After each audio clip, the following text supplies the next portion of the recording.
going to begin now. My name is Robert Hastings. Thank you for coming.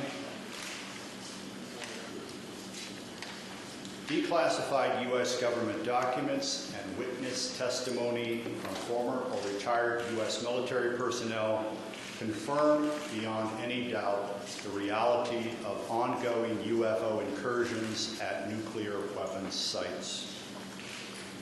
When I say UFO, the witnesses have described these craft as disc-shaped, or cylindrical shape, or spherical. These objects are capable of both hovering and high-velocity flight, usually completely silently. Over the past 37 years, I have personally located and interviewed more than 120 of these former or retired military personnel, all of whom report UFO incidents at one or more of the following locations: nuclear missile sites, nuclear weapons storage areas, and nuclear weapons test sites in Nevada and the Pacific during the era of atomic atmospheric testing.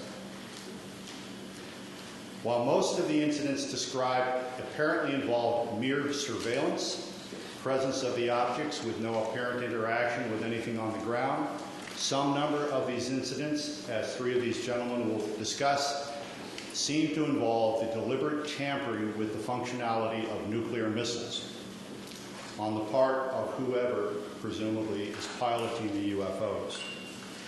Indeed, on one occasion, with which I am familiar, in 1966, according to a launch officer, David Shore, his missiles were temporarily activated just as his security guard was reporting a bright object moving from missile to missile to missile.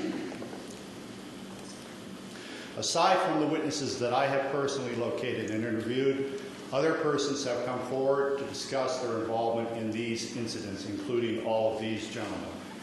They believe, as do I, that the American people have a right to know the facts, and indeed people everywhere have a right to know the facts.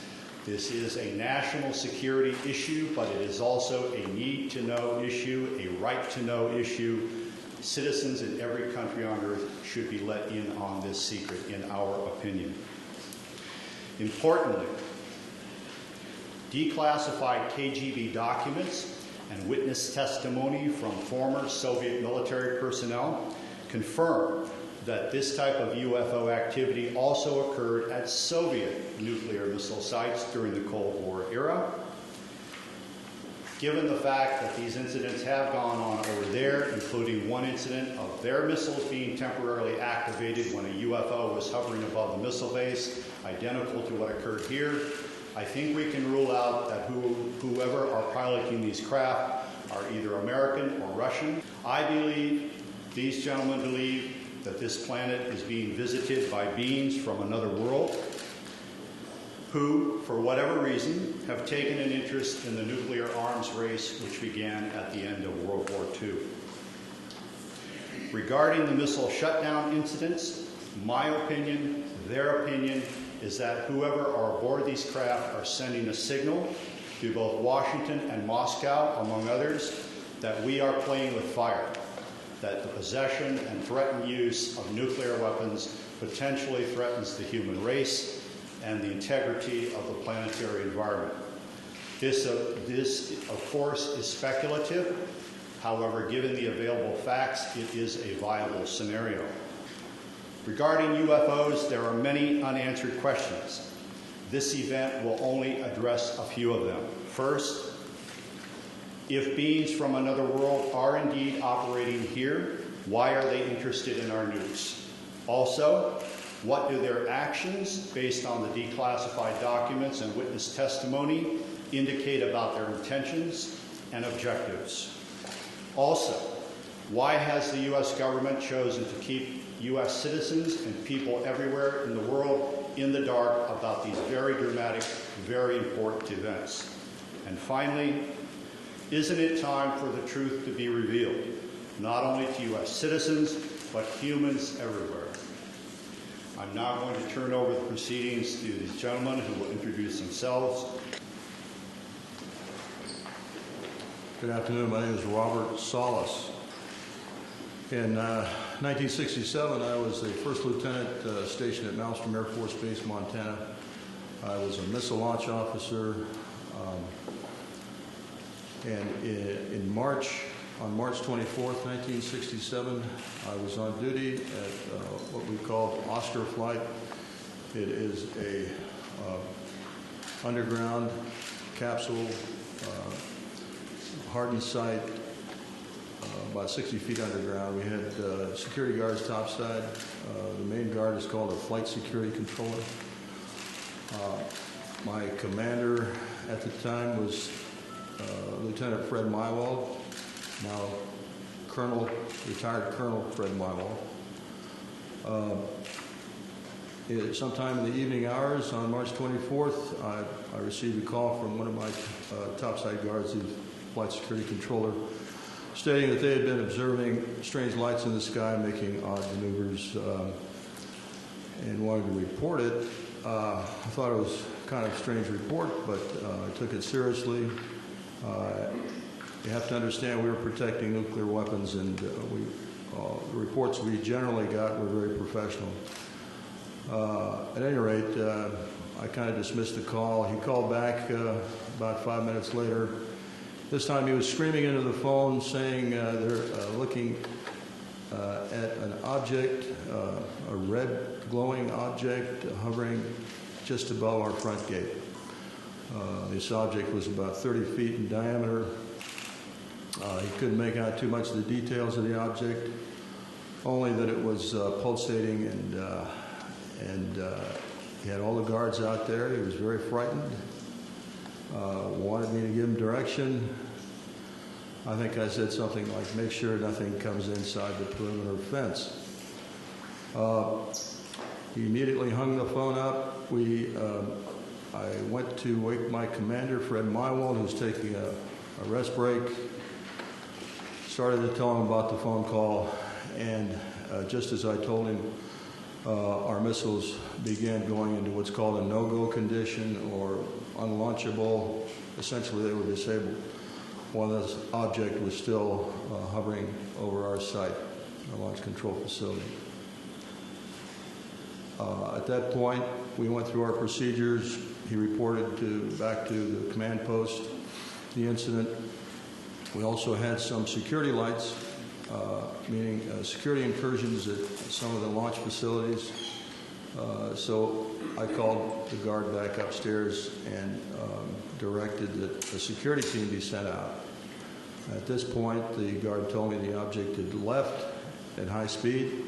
Again, silent, no noise. The security guards got out to the launch facility and reported back that they were seeing this object again. They also lost radio contact. This incident terminated at that point. We reset the security alarms, but the missiles themselves were still disabled. We had to call in for maintenance teams to come out and bring them back up on alert. The main indication we got from our equipment was this was a guidance and control system failure.